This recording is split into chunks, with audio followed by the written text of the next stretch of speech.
What's up, guys? This is Malice and welcome to the OCG Metagame Breakdown number 5. This one will be covering 166 top-performing decks from 38 tournaments. Okay, so it's not that much. Usually it's around, I don't know, it's around 200-ish. This one was really small as well. But I am still looking really forward to it. So this is the second one post-Alliance Insight. But anyways, before we go any further, you already know the drill. Smash the like and the subscribe button, and also check out my Crystron spreadsheet.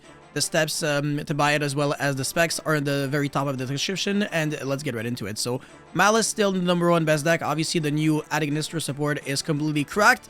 Really unfair, because now the deck can actually beat Nibiru very easily, as well as Artifact Lancea even, because the Administrator cards, they don't really banish anything. So it's really unfair actually that Malice got even better now. And I think in the TCG it will be a tier 0 deck if it dodges the ban list and Ryzeal gets a little nerf. So hopefully both of these decks get nerfed on the next ban list. And Ryzeal, obviously, even though Ryzeal got limited, it is still extremely good deck because of the new support. Now you can set to the Ryzeal cross. So even if your opponent Ashes, Veilers, or Imperms the duo drive, it doesn't freaking matter. You can still get access to a field spell and then play through even more hand traps. Blue Eyes in the #3 position, and it's not doing as well as it was before. I think in this breakdown it was like the #2 deck, and sometimes it's actually even the #1 deck. So it is a little unfortunate to see Blue Eyes just be a little worse, but I think it's just a matter of time before it's gonna, pick back up, just because I don't think Konami really wants to hit Blue Eyes yet. Obviously, it's a nostalgic deck, so it really makes sense for the deck to be good. And for a long time, I think it's not on the same level as Malice, just because unfortunately it doesn't line up well against Malice. I mean, your Blue Eye Spirit Dragon doesn't really negate anything in the graveyard, because the Malice cards don't really activate anything in the graveyard naturally. It would have been so broken if you could also negate cards in the banished, but that is not the case. So yeah, unfortunately Blue Eyes is not in like the best position right now, but the Ryzeal matchup is like not unlosable, especially if you play a lot of Bestials. Then you can start banishing the Twins of the Eclipse, and then maybe your Druid's Worm can crash on the Detonator, etc. That could help you out a little bit. But yeah, White Forest, another really good deck. Actually, this deck is starting to see a little bit of play in the TCG as well. A very powerful combo deck, especially if you know how to play it really well. It loses really hard to like the Chummies and Droll, so that's kind of my issue. And also Shifter is really painful for this deck.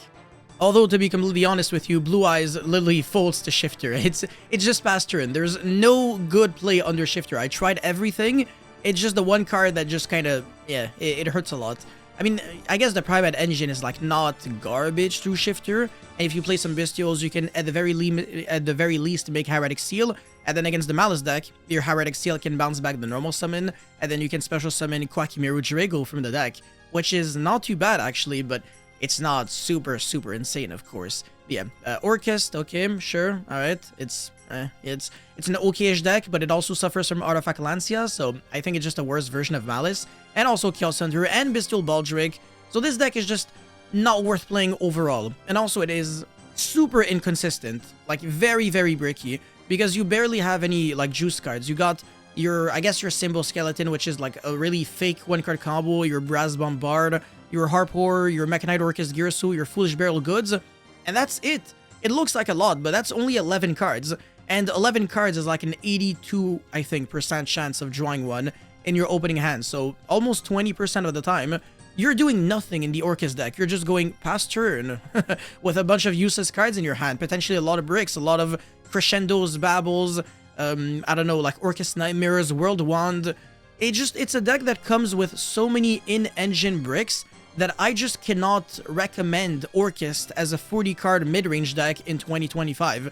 Obviously, in 2019, this deck was great, in 2020 as well, but now it's just that Yu-Gi-Oh! Is not the same game it used to be. Obviously, if you start playing a Lure Orchestrated Return, it could make sense, but then your deck will also start losing really hard to Droll. Anyways, Fiendsmith Gem Knight. Okay, very interesting how the Gem Knight deck developed from, I guess, kind of like a pure Gem Knight deck to Fiendsmith Gem Knight. I think in here, it was really just, yeah, 3 Gem Knight and then 1 Fiendsmith Gem Knight, and now everybody is playing Fiendsmith Gem Knight. Okay, cool. I mean, that's interesting. Again, I don't really care about Gem Knight just because it's not a real deck. Obviously, for obvious reasons. I keep mentioning it, but the OCG doesn't have the same card pool as us, so in the TCG, this deck is not going to be good. I'm not even going to sugarcoat and say that it's the next tier 1 deck. That is not true. It's an okay-ish deck. It's It's kind of like Ritual Beast, but that doesn't play Shifter. There you go. So that's not really fantastic. You take away Shifter from Ritual Beast, the deck has so many flaws. Anyways, Tenpai Dragon, yeah, another one of the top tier decks in the TCG. Probably in the top 5 best decks. Memento, again, another one of the top tier decks. Okay, Regenesis. I've made a video on this saying that this engine, because it's not really a deck, it's more like an engine, you can splash it in other things. It's so incredibly good. It is absolutely absurd. And I can really see this being like the next top tier like engine if obviously Malice and Ryzeal gets a hit, because these decks really prevent everything else from shining. But Regenesis, oh my god, the cards are insane. You can play them with like Kashtiras or anything really that has monsters with 2500 attack or defense. And the Dogmatica Fleur de Lis actually has 2500 attack and defense, if I recall correctly. Maximus has 2500 defense. So yeah, a lot of engine synergy. Even White Forest has a synergy with Regenesis because you can summon Diabel Star. And yeah, that has 2500 attack. And obviously you can play Diabel Regenesis, which is a new deck, right? Because of the support from Alliance Insight again, the new Diabel cards also boosted White Forest really well. So I actually really have to look into that deck now. I do have to make an updated video on White Forest because I am really behind when it comes to like the new Alliance Insight support. Usually I'm like really far ahead, but not this time. Crystron, shout outs to my Crystron spreadsheet again. I actually, like I said, if you watched like my video that I uploaded yesterday, I got top 8 at a regional with Crystron, and I went 5-1-1. So I lost round 1, and then I basically just went undefeated after that. Yeah, the deck is incredible. I have nothing bad to say about it. It really gives me like Fire King vibes from like Dinkabui that just won OICS Birmingham, so huge shoutouts to you. Yeah, the deck is kind of similar, you know? Like, you got a lot of graveyard effects. You got a lot of like layered effects in a way. It's just overall really enjoyable to play, and if you're like really tired of Ryzeal and Malice, Crystron is the deck for you. I can't recommend it enough. Like, I enjoy every single game that I play with Crystron, and I feel like every single Crystron player can agree with me on that fact. Even though it's not on the same like power level as Ryzeal and Malice, it can still compete with them, and it is without a shadow of a doubt more enjoyable, because honestly, like, playing Ryzeal and Malice is just as fun as watching paint dry. I'd rather commit Toaster Bath at this point. Yeah, Fiendsmith Evil Twin, okay, yeah, that deck is super disappointing. I was expecting it to be in the top 5 best decks because the new support for Evil Twin and Alliance Insight is literally custom cards. Like, actually stupid cards. Cards that shouldn't exist, and for some reason, nobody cares. Nobody's playing them. I don't understand why. I think this deck is going to be better in the TCG, though. Just because the TCG, we have more Fiendsmith cards, so it makes sense. But they do have Fiendsmith Lacrima, the fusion monster, so still... Yeah, anyways, Ryugi, new support is decent, but it's still Ryugi, right? It's still like you play 10 bricks in your deck and you just pray to God that you don't draw them, but you'll always draw them, right? Especially when you draw 5 bricks in your hand. Voice is Voice, a deck that can play Ryugi, but chooses not to because you don't want to play bad cards in your deck when you're already playing a very slow deck. Are you really trying to win more cards? I do not recommend. I think the Ryugi engine, Voice is Voice, is a copium. Goblin Biker, this deck started out as a anti-Ryzeal deck, but then people started realizing that the deck wasn't great, unfortunately. So yeah, it's kind of falling off. Don't get me wrong though, I'm a huge Goblin Biker fan. I really like this deck. I think it's really good, and I think with the Fiendsmith engine, you can play through Nibiru super well. So it is a deck that I can personally recommend. It's just that it's not meh. It's just a meh deck. If you're not playing against an Xyz deck, your Goblin Bikers in your hand, they do literally nothing. So sometimes you just go, okay, normal summon tour guide effect, you get Veilered, you look at your hand, 4 Goblin Biker monsters, pass turn.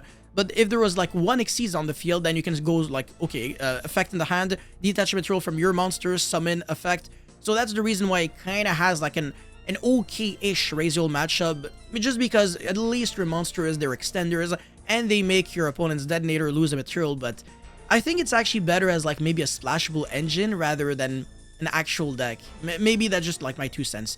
Anyways, Atlantean Mermail, this deck is remarkable in the TCG, but in the OCG, Toad is banned, so playing through Nibiru is maybe not the exact same, right? But I think in the TCG, this deck is in the top 5 best decks, alongside Memento, Ryzeal, Malice, and maybe White Forest, I don't know, and Tenpai Dragon, obviously. But yeah, very good deck, and I also played against that deck in the regionals yesterday.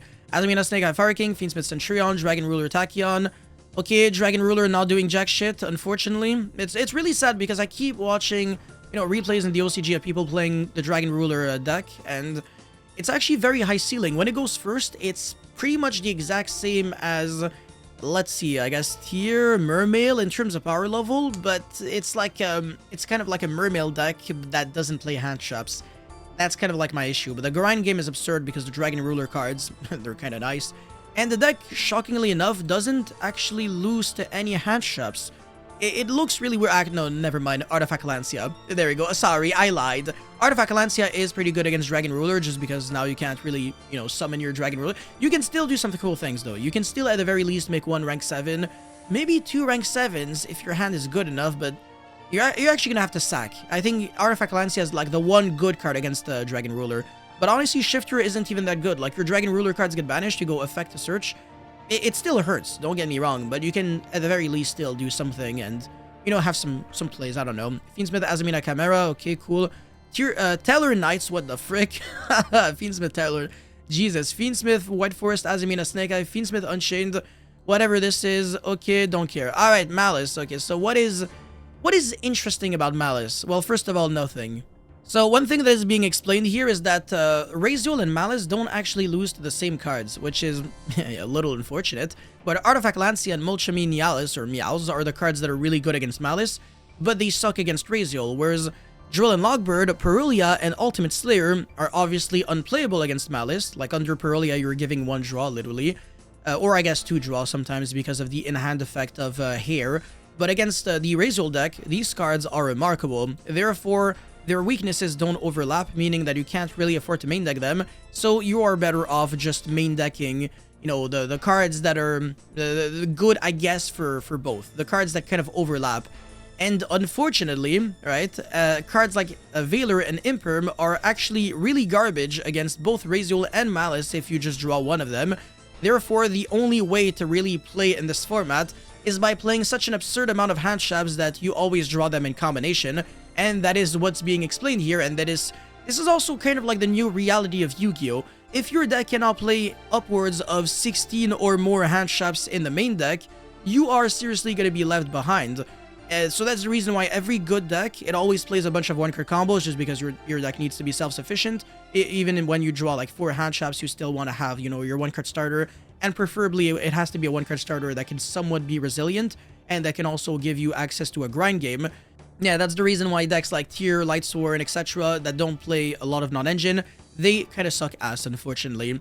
But yeah, this deck plays 5, 8, 10, 13, 16 hand traps, alongside 2 Call by the Grave and a Crossout. So, you know, you can also counter hand traps because you're playing all the anti-hand trap cards.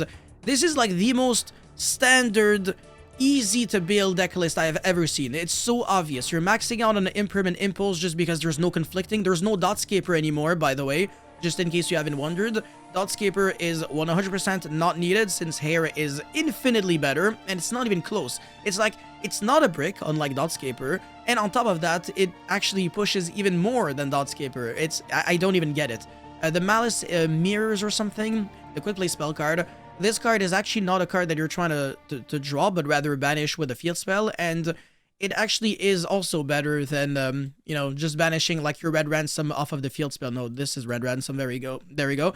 And Nightmare Cerberus is played instead of Nightmare Phoenix just because some people are playing Chaos Hunter, so you want to be able to destroy it. But usually the correct timing to drop the Chaos Hunter is when your opponent summons the Haggard Lizardos. This is where it hurts the most. But yeah, very boring deck. I really don't like Malice. I think it's a deck that should die. And the side deck is also equally just as annoying to deal with. You know, Solemn Strike, Artifact Lancea, Foros, Droll, etc. You can side in Droll when you're going first so that you don't give your opponent infinite draws to, like, you know, the chummies and stuff like that. So that makes a lot of sense. Droll is especially for yourself, and it's a bonus if it also hurts the opponent. Okay, for Ryzeal, I don't really think there's like anything like super interesting, but Infernal Flame Banshee is being ran in the extra deck in order to search the Star Ryzeal, which is weird, but I guess this is how they can kind of still search the field spell when the Duo Drive doesn't resolve. Okay, so essentially they would normal summon the Ice and then summon the Sword. Sword searches X, and then Ice and Sword into Banshee. Banshee searches the Star Ryzeal, and then summon Star Ryzeal to detach material from Banshee, and then Star Ryzeal effects at the cross. Activate the cross, summon the X Ryzeal, send Twins of the Eclipse, and then search the Node Ryzeal. There we go. So that's triple rank 4. It's Banshee Duo Drive Detonator, and then obviously make the Duo Drive using the Star and the X, and then attach back the Ice Ryzeal so that your cross can negate right away. And then Duo Drive is going to be searching for the plugin as well as Sword Ryzeal, which is follow for next turn. Or you can summon it right away. And then Node Ryzeal is going to send the Banshee in order to revive back the sword. And then you use both in order to summon the Detonator. And then attach back the Twins of the Eclipse. And then you're going to be placing back the X and the Node in order to draw a card. And then you set your Ryzeal plugin. So just in case you didn't really get it, you can end with Ryzeal across plugin. And you're very not vulnerable to Ash, Valor, or Imperm on either your Banshee or your Duo Drive. Realistically, your opponent is going to have to, like, Imperm your Ice Ryzeal, which, I don't think that's going to happen, but yeah, that's, like, the way you would not be able to play through a hand shot. But apart from that, there's really just no choke points. It really hurts a lot, because your Duo Drive just no longer has to resolve. Like, it can get negated, it doesn't matter. You're getting your plugin using the Star Ryzeal, so that's actually really concerning for the future of the game. I am not looking forward to that. By the way, this is a very, very interesting deck list. Not the first time that I'm seeing someone also play Small World on top of maxing out every single other consistency cards. So kudos to you. How many starters is that? 4, 7... Okay, that's not a lot of monsters, actually. Went from 9 to 7. Actually, that's still maxing it out. With 10, 12, 13, 14... Yeah, 14. It's not that much. It looks like a lot. That's less... That's, I think, 90% exactly. Which, again, it looks insane, but it means that 10% of the time you're doing nothing. You're really doing nothing. Or you're going Prosperity, pray to God that you draw the nuts. Or, I don't know, nothing, actually. There's really nothing else. Because otherwise it means that your hand is a combination of, like, Cross Plugin, maybe, like, Summon Limit, Plasma Hole, Cross Out Cob of the Grave, and, like, Hand Traps. Or, like, Node Ryzeal and Star Ryzeal, which obviously do absolutely less than nothing on their own. You need, like, an Xyz monster in rotation in order to summon the Star Ryzeal or the Node Ryzeal. So obviously they're not just extenders for free, which is, yeah, a little unfortunate. The extra deck has 3 different slots for the Small World, the 7 Tachyon. This is 7 Tachyon. So you got to the rank 4 Light Fairy, and then the rank 4 Light Fire, the rank 4 Fire, and the rank 5 Light, so that you can search Artifact Lancea. By the way, I do believe that this trend of playing one Artifact Lancea, very specifically in Ryzeal, in the main deck, is going to be something that everybody is going to be doing in the TCG, at the very least one Artifact Lancea, and some people might just say, screw it, I'm going to play 3 Artifact Lancea, because in a world where Malice dominates the metagame, main decking Lancea actually makes sense. It is coherent, it is something that I can get behind. You know, it's kind of like when there was a tier 0 format, everybody main decks just cards. Like, they basically main deck their side deck, in a way. So I think I can see the same thing for when Malice is going to come out in Alliance Insight. And that's the reason why I really recommend reading these Road of the King articles, and I guess watching my videos where I just kind of explain things for you. But I had learned so much off of, you know, studying the OCG. I think this is how we can prepare better for the TCG, because obviously they get the cards before us. Usually they don't really fine-tune too much. They kind of just play a rough draft of the deck for like months and months. And then when we get the decks in the TCG, we innovate like crazy. Like every deck that the OCG played, we can't really play the same way. Otherwise, we're going to be left behind and it's not going to be doing too much. And that's the reason why Ryzeal Fiendsmith was the deck that won YCS Anaheim back when Ryzeal just came out. And also the reason why, you know, it's never like the standard decks that do well in the TCG overall. Side deck is very well equipped to beat, I guess, the mirror match, as well as, what's his face? Malice? Yeah, there you go. And then also a lot of going first cards, Dimensional Barrier, as well as Artifact Sanctum for both Lancea and Side. This is filthy. I can't believe this is actually a thing. It's really stupid. But yeah, anyways, Blue Eyes is the final deck that we'll be covering. I do not like this deck list at all. I think it's just really bad. My bad. Like, I'm not trying to throw shade or anything, but I don't like the fact that, well, first of all, there's 42 cards with a 3rd jet. Kind of defeats the purpose. I don't know, like, if you want to play more cards, to me, like, you're also trying to, like, justify, I don't know, like, now playing as many bricks. And actually, just overall, you should not play, like, this amount of bricks in the deck. Like, this is exaggerated. We're seeing Ultimate Fusion, Blue Eyes Jet Dragon, with, actually, the rest of the deck list is fine. 2 Effect Veiler, that's completely fine. You can even play, like, one Effect Veiler, that's okay, or 2, whatever. 2 Motion Reaper earlier, that's also fine. You can main deck like the Chubbies because worst case you draw them going first, they can be the discard fodder for wishes. I just don't like the fact that everybody's just playing such a standard, such a boring version of Blue Eyes. This is like the mid-range version. It doesn't do well enough for a very good reason, and it just the way people play it either, the way people build it too, that I don't really appreciate too much.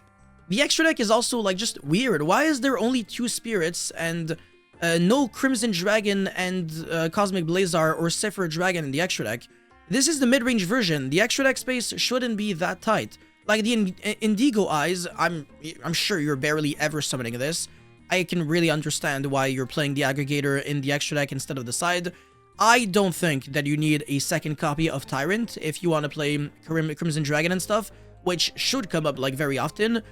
And I'm not sure what the Ancient Fairy Dragon something does, but obviously if it's a good card, then play it. I actually really have to check it out, but yeah, obviously if it's better than like Black Rose Moonlight or the other monsters that you can summon, that's completely fine. But yeah, nothing else to really explain here. It's just Blue Eyes, right? It's a really good deck, and I am also going to be providing you guys even more Blue Eyes content very soon, as well as a spreadsheet, obviously.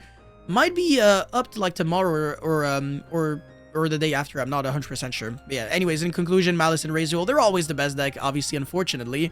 And yeah, that's pretty much it. Guys, thank you so much for watching. Don't forget to like and subscribe, and I'll see you guys very soon. Peace.